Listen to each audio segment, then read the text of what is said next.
आणीबाणीच्या काळात उसळून रस्त्यावर उतरलेला मध्यमवर्गीय आता आर्थिक स्थिरता आल्यानंतर थंडावला आहे। अर्थसंपन्नता आली तशी वैचारिक संपन्नता कमी झाली।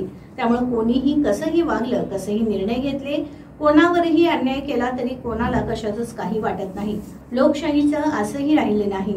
ही देशभरातील अवस्था धोकादायक आहे, असा इशारा ज्येष्ठ पत्रकार गिरीश कुबेर यांनी दिला। डॉक्टर सुनील कुमार लवटे अमृत महोत्सवी सत्कार समारंभात ते बोलत होते।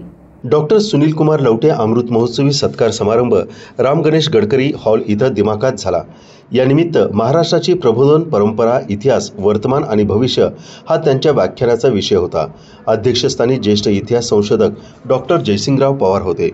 महाराष्ट्राचा हा तुटलेला वैचारिक धागा कसा जोडायचा हा प्रश्न आहे। जयसिंगराव पवार यांनी लवटे यांच्या अमृत महोत्सवानिमित्त वर्षभर कार्यक्रम राबवण्यात आले याचं कौतुक केलं।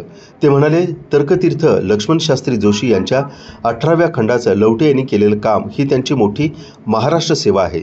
संदीप मगदूम, निशांत गोंधळी यांनी सूत्रसंचालन केलं। यावेळी डॉक्टर माणिकराव साळुंखे, राजन कवस, डॉक्टर अशोक चौसाळकर, अर्जुन चव्हाण, रमेश जाधव, महावीर जोंधळे, हसन देसाई, मंजुश्री पवार, सौम्या तिरोडकर यांच्यासह आदी उपस्थित होते।